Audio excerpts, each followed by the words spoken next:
estábamos paseando por allí, ¿puede ser? Quedamos ¿Correcto? en los mecanismos de protección.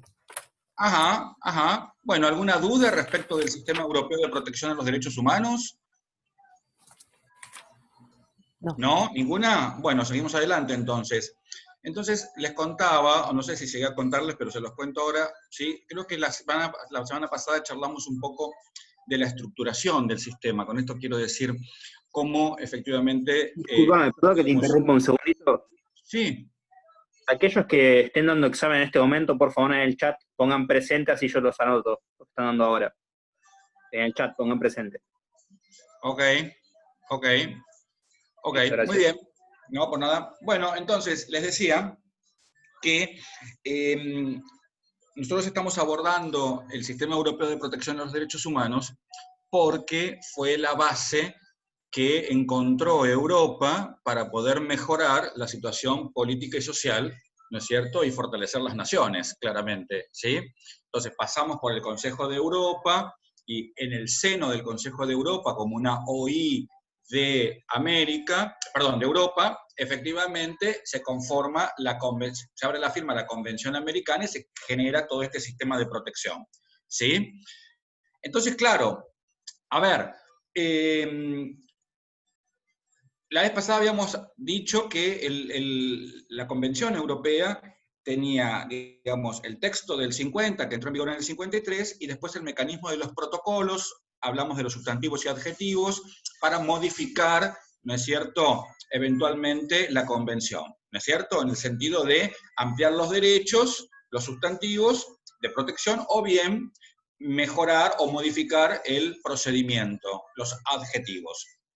En ese sentido, creo que habíamos empezado, y ahí se cortó el espacio, con los requisitos de admisibilidad. Esto es, habíamos llegado a explicar que efectivamente para poder acceder a la instancia internacional internacional regional que ofrece el sistema europeo, es necesario agotar las instancias del derecho interno.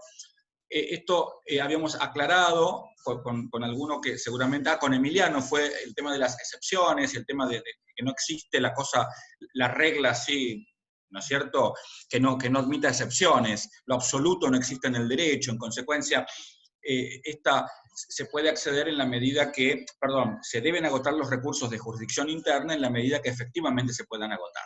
¿Está bien?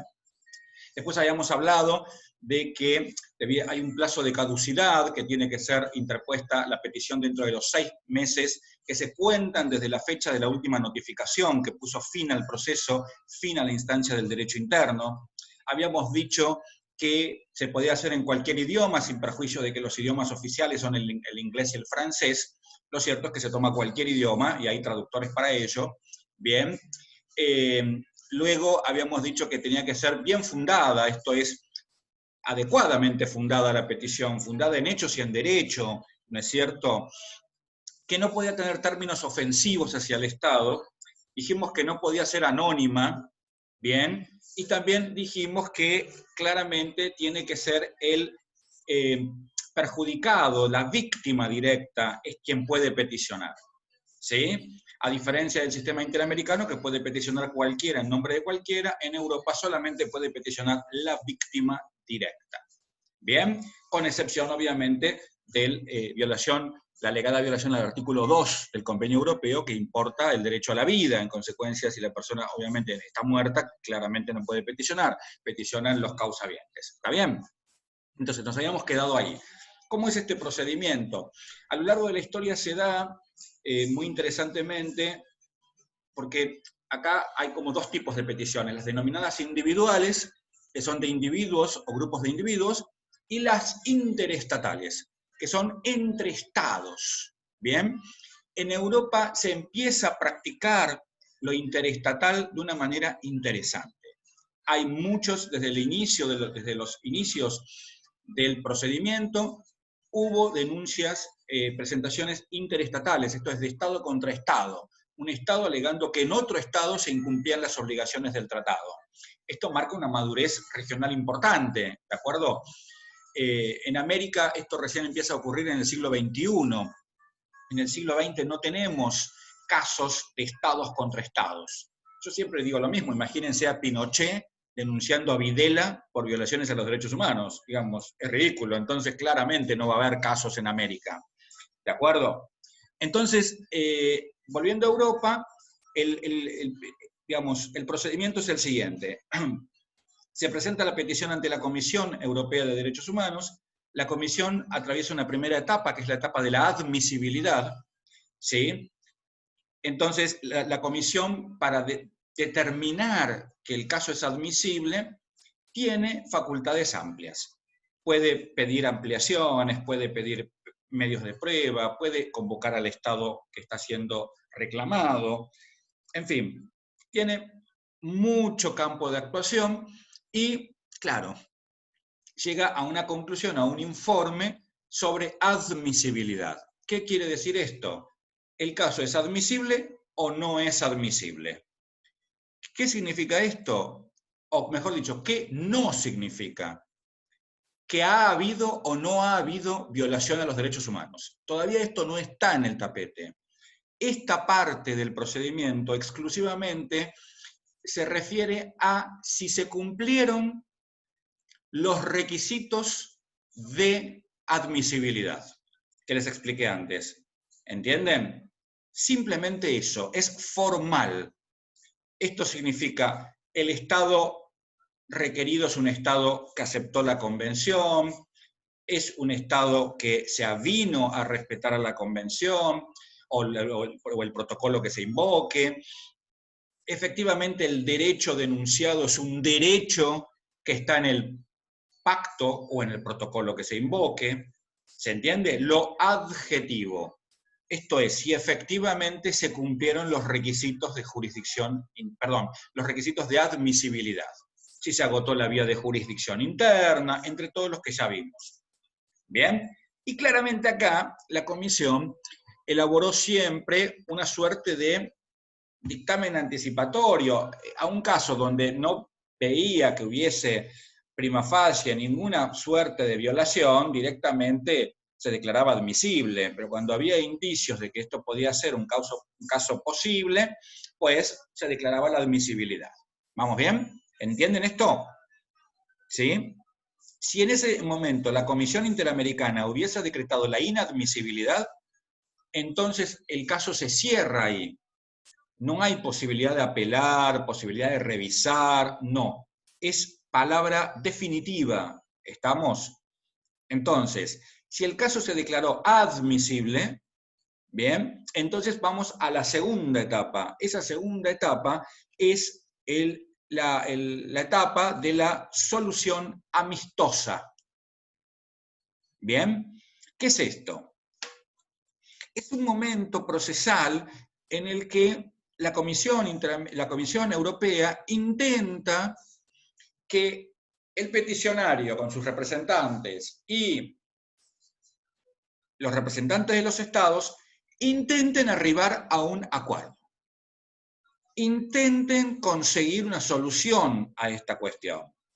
Obviamente eso implica que el Estado está reconociendo que hubo violaciones, y el objetivo es que deje de haber violaciones principalmente. Este es el objetivo fundamental.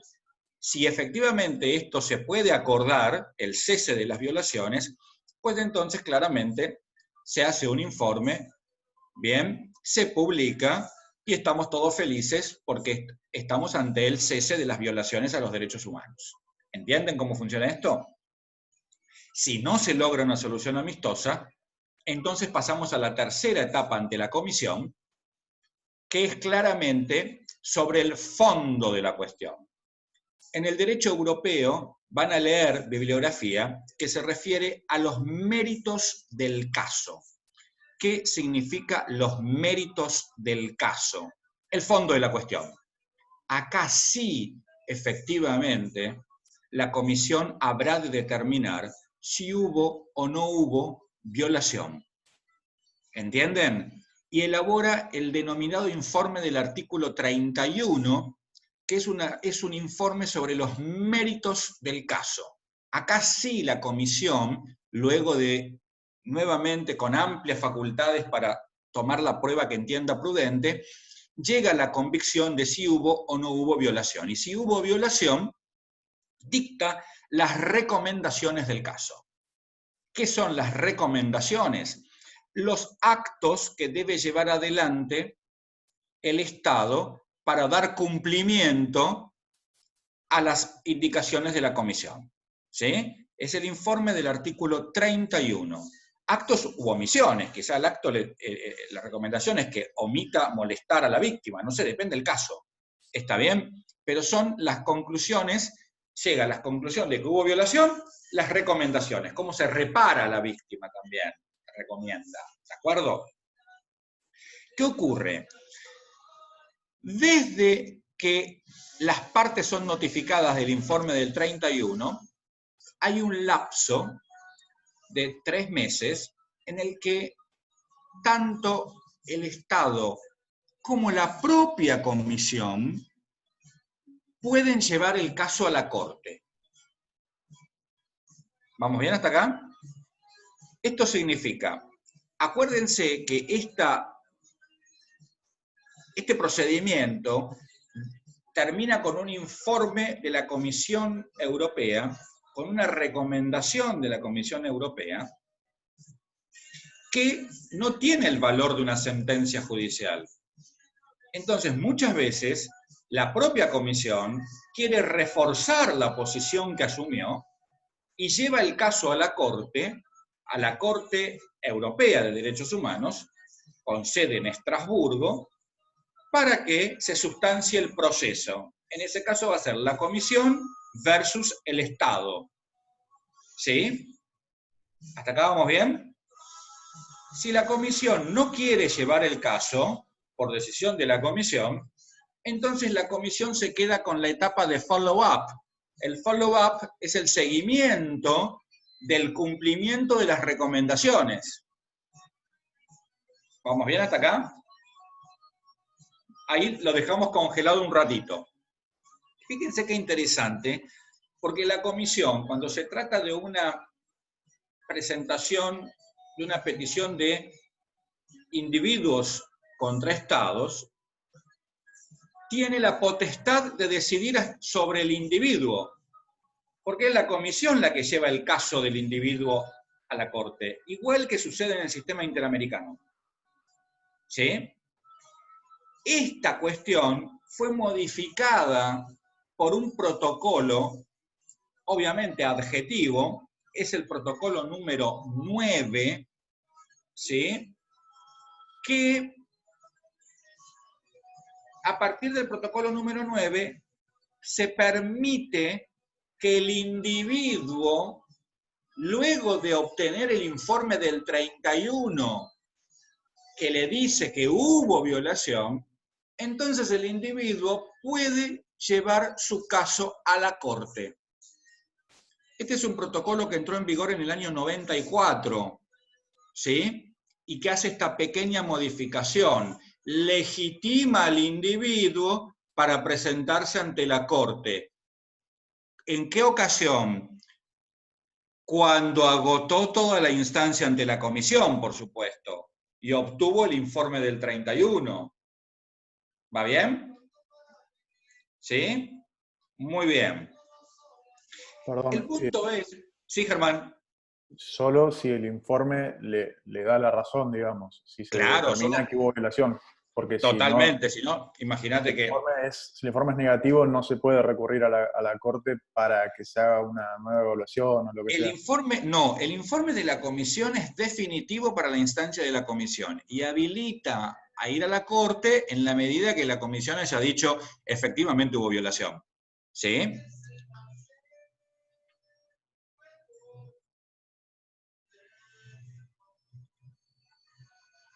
¿Vamos bien hasta acá? ¿Todos? Muy bien. Entonces, claro, acá se presenta algo interesante. ¿Por qué? Porque se sustancia el juicio ante la Corte, ya el individuo tiene que tener patrocinio letrado acá, sí o sí, ya es obligatorio el patrocinio letrado, ¿sí? Y luego la Corte va a dictar una sentencia.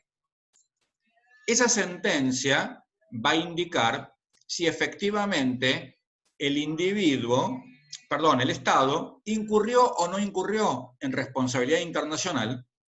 Primera cuestión. Esto significa si violó o no los términos de la convención o del protocolo. Y luego va a determinar las reparaciones para el individuo, en caso de que hayan sido pedidas, que es lo que sucede siempre. ¿Vamos bien? Ahora la pregunta es, ¿quién ejecuta esta sentencia? La pregunta que yo les quiero hacer, a ver si podemos pensarla juntos.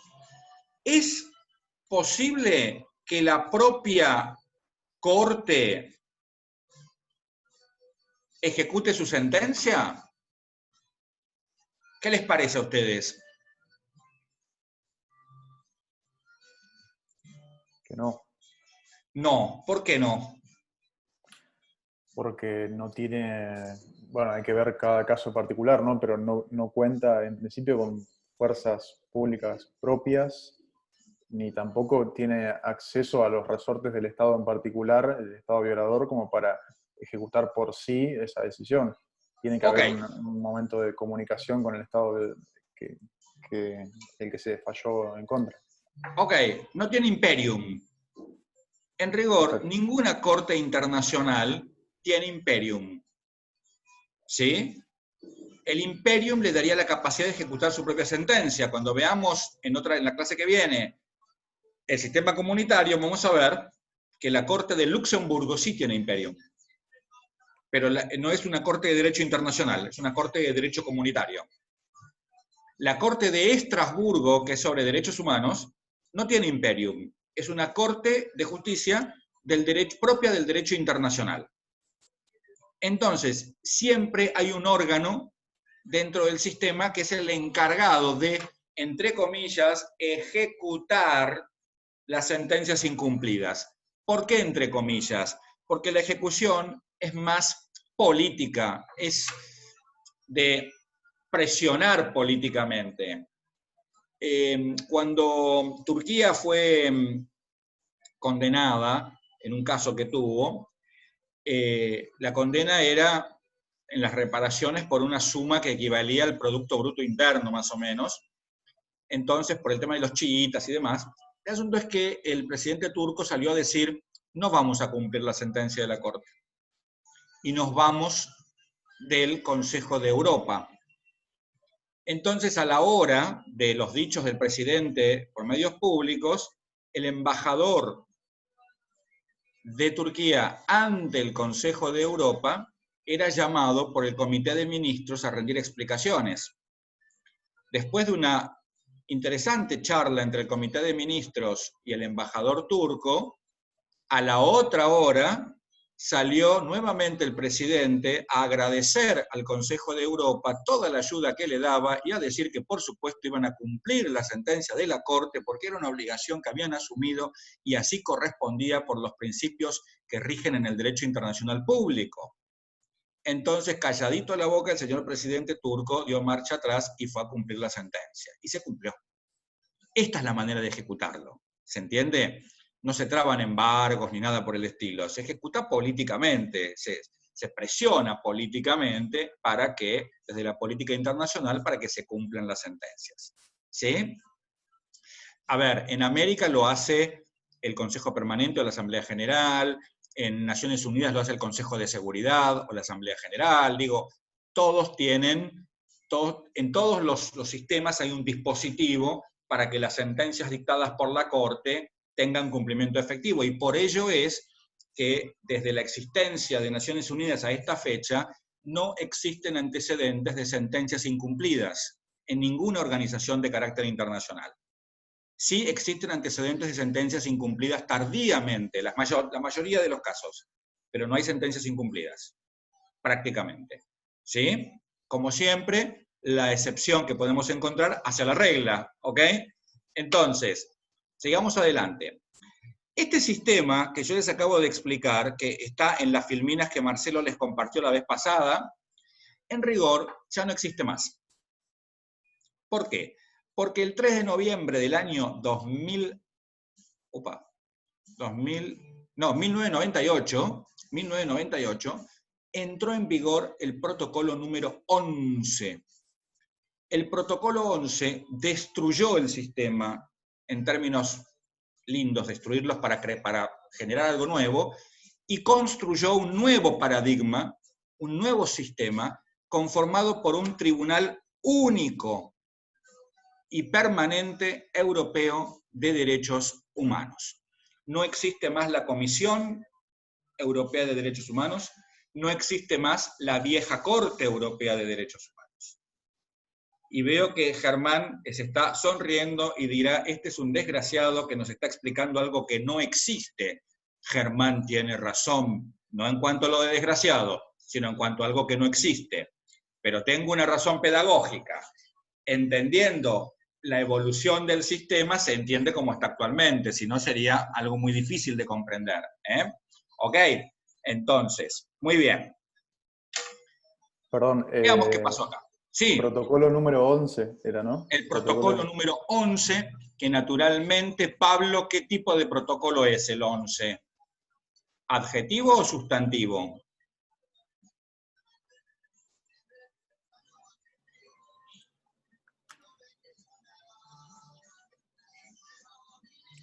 Sustantivo.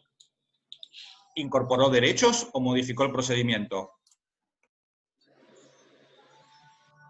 Modificó el procedimiento. Adjetivo. Entonces, muy bien, ¿de acuerdo? Adjetivo. Y entró en vigor el 3 de noviembre porque fue cuando el último Estado parte efectivamente lo aceptó, lo ratificó. Entonces entró en vigor para todos, ¿sí? Entonces acá aparece que los requisitos no cambiaron en ese protocolo. Seguimos igual, ¿sí? La diferencia es la Corte. ¿Por qué? Porque existe un tribunal, en lugar de la Corte, un tribunal único, permanente y europeo de derechos humanos. ¿Por qué permanente? Porque sepan ustedes que la Corte y la vieja Comisión no estaban en forma permanente sesionando. Sesionaban por ahí en enero 15 días, en mayo 15 días, y así, y mientras tanto se acumulaban los casos. La Corte tampoco sesionaba en forma permanente. Entonces ahora se crea un tribunal permanente, único, europeo, que tiene un miembro juez por cada estado. ¿Sí? En este momento son 47 estados, o 48, no me acuerdo, son 47, 48 jueces. Uno por cada estado. ¿Sí? Ustedes saben que a diferencia de lo que ocurre acá en Argentina, en los estados latinoamericanos, en Europa todas las propiedades son pequeñas en relación a lo que estamos acostumbrados a ver nosotros, porque Europa es muy pequeño. Lo cierto es que lo que sería el Palacio de Justicia, ¿no? Para entenderlo de alguna manera, donde tiene la sede el Tribunal Europeo Único y Permanente de Derechos Humanos, estaba preparado para 7 miembros. Entonces no hay posibilidad de que los 47 o 48, no recuerdo ahora el número, entren en el lugar. Y de hecho se reúnen todos juntos una vez cada 2 años. Y lo hacen en algún hotel que alquilan el...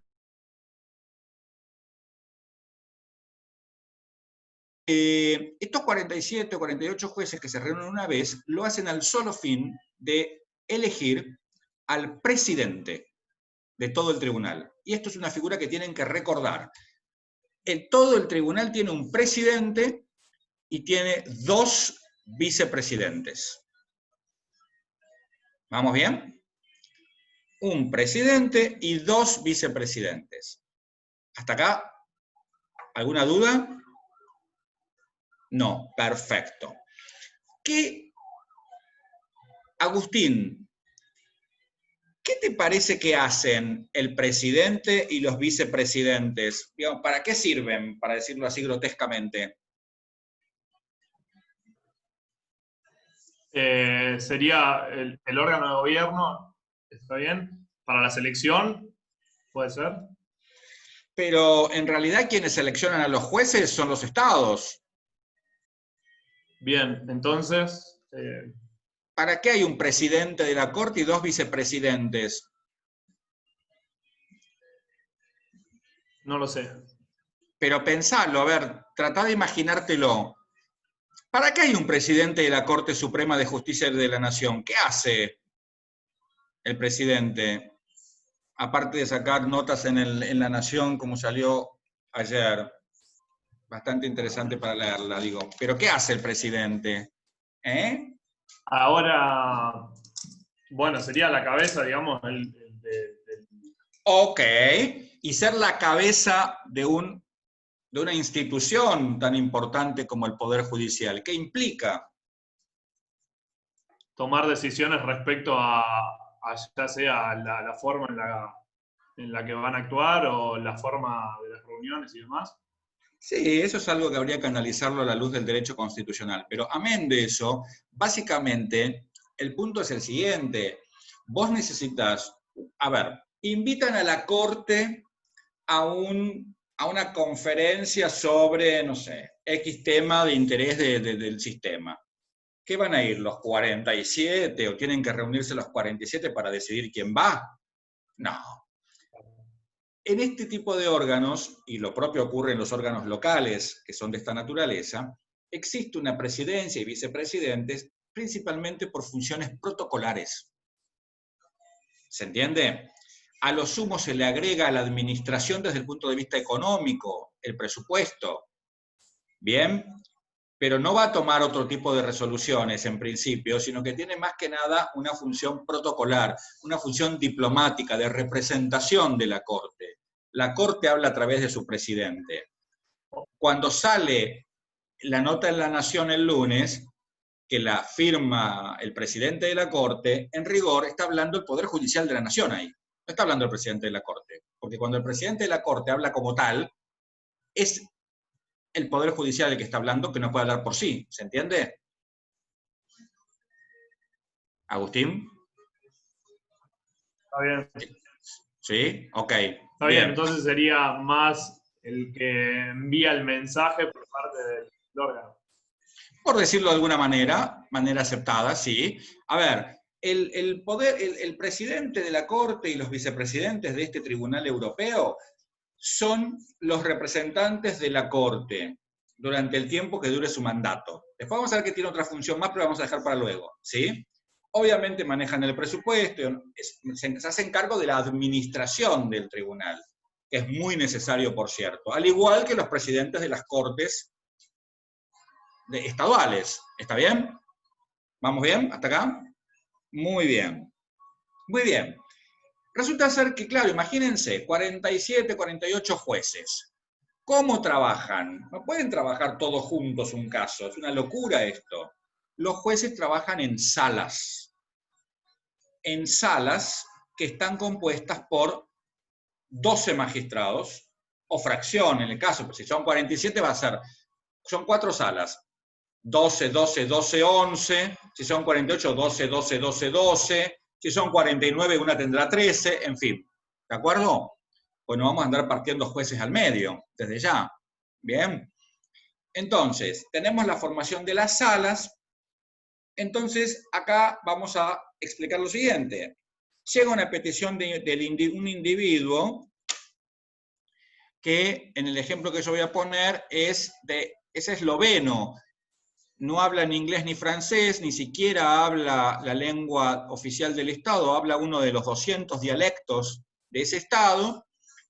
Entonces llega al tribunal y ustedes imagínense que lo recibe el secretario de Corte, que está obligado a hablar inglés y francés. Entonces le llega a este señor y le quiere hacer una presentación para un caso, hablándole una lengua que desconoce. ¿Qué tiene para estos casos el sistema europeo previsto? Tiene un grupo de asesores, de consultores, que son más o menos 200 miembros, que son extra corte, pero colaboran con la corte. Tienen letrados, abogados y abogadas especialistas en Derecho Internacional de los Derechos Humanos, abogados y abogadas especialistas en los derechos internos de cada uno de los estados, traductores, intérpretes, en fin, todo un grupo de profesionales para colaborar con ese individuo, ¿entienden? Y con la Corte. Entonces el secretario, ¿qué hace? Convoca al intérprete de la lengua que sea y tratan de explicarle al peticionario que es conveniente para él acudir a la ayuda del grupo de expertos. ¿Por qué? Porque en definitiva el peticionario a veces se acerca y no sabe si están agotadas los requisitos de jurisdicción interna, si tiene un caso o no tiene un caso. Entonces le conviene acudir a este grupo de expertos, pero es algo facultativo. Si el individuo dice, no, yo quiero, porque es cabezón, yo quiero que me registren el caso y que me den el número de registro, ya sonamos, no puede intervenir el grupo de expertos. Pero si interviene, eso se llama fase preregistral, porque queda fuera del registro y existe en los términos del protocolo 11 por aplicación del principio pro homine. Esto es en favor del individuo. Ese individuo que fue violentado en sus derechos tiene que ser ayudado por el sistema para poder hacer valer sus propios derechos. ¿Entienden? ¿Sí? Entonces le dan esta ayuda que es facultativa. Una vez que el individuo agota la fase preregistral o no quiere y quiere el registro, se le da ingreso a la causa. Dándosele ingreso a la causa, ¿cómo? A través del registro en el libro de ingresos, ¿bien? Y ahí se logra el sorteo de una de las 4 salas. Cada sala tiene un presidente. Ese presidente de sala, para entender en esa causa, va a buscar 6 jueces de su sala y va a conformar con 7 jueces la sala para trabajar el caso. ¿Vamos bien? ¿Todos? Muy bien. Esos 6 jueces, saquemos al presidente, van a estar divididos en 2 comités. 3 y 3. Hasta ahora la matemática es exacta. ¿Sí? 3 y 3. ¿Vamos bien? Vamos a llamarle comité A, comité B, para no confundir. ¿Bien? El presidente de sala nombra, ya sea del comité A o del comité B, a su decisión, un juez ponente. ¿Qué es el juez ponente? Es un magistrado que va a efectuar esto que acá llamamos nosotros la instrucción. Entiéndase. Profe. Sí. Perdón, entonces una vez que se sortea la sala y se establece cuál es la que va a llevar adelante el proceso, ¿la sala se divide en 2 comités? ¿Entendí mal o es así? La sala se conforma para tener quórum con 7 jueces.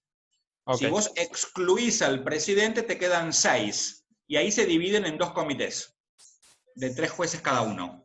¿Bien? Ahí lo que no me cierra ahí es, ¿no habíamos dicho antes que cada sala tenía 12 magistrados? Muy bien, muy buena observación. ¿Qué hacen los otros 5 jueces? No están jugando al golf. Están conformando la misma sala en otros casos. Porque una sala tiene un montón de casos. ¿Se entiende? O sea, que cada caso tiene una sala, pero no toda la sala atiende a todos los casos. Exactamente, exactamente. Por ejemplo, es más, puede pasar que venga un juez de otra sala para incorporarse a ese caso.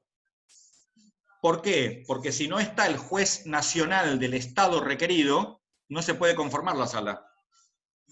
¿Hay alguna especie de división por alguna temática o algo en especial o no? Es No, distinto. no. La sala tiene 12 jueces, el presidente de la sala va seleccionando, generalmente hay criterios de género, criterios de posición geográfica, se va conformando la sala de 7 jueces que marca el reglamento para que puedan llevar el caso adelante. Pero es una decisión del presidente. Y no es que desecha a otros jueces, porque los otros jueces, es más, vos tenés esa sala conformada para un caso, pero para otro caso va a estar similar, o le va a sobrar un juez, o va a cambiar 2 o 3 jueces. Lo cierto es que todos están trabajando. ¿Se entiende? Pero en casos diferentes. Para este caso se asigna esta sala, la sala 1, por decir algo, con este juez, esta jueza, esta jueza, este juez, este juez, este juez. ¿Vamos bien hasta acá? ¿Y siempre tiene que Entonces, estar profe, el juez esas del salas. Estado? ¿Cómo? Una No, niña preguntaba habló. si siempre, sí, yo, Fabiana, si siempre tiene que estar el juez del Estado del individuo que hizo. Siempre, Exacto. siempre. Y, o sea, perdón, pero no me quedó claro esto, es el presidente quien designa cada caso a cada sala, es potestad, facultad del presidente. No, cuidado. El secretario designa las